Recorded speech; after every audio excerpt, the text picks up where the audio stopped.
সুনামগঞ্জে বেড়িবাঁধ ভেঙে পানি প্রবাহে ফসলি জমির ক্ষয়ক্ষতির শঙ্কা, জরুরি অবস্থা।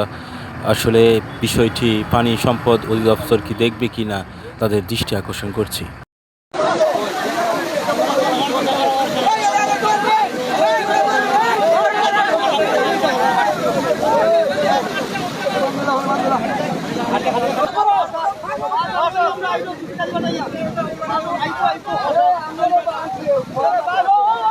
এই বাঁধটা যদি ভেঙে দেওয়া হয়তো তাহলে এদিকে পানিটা বেড়ে না, কমে যায়।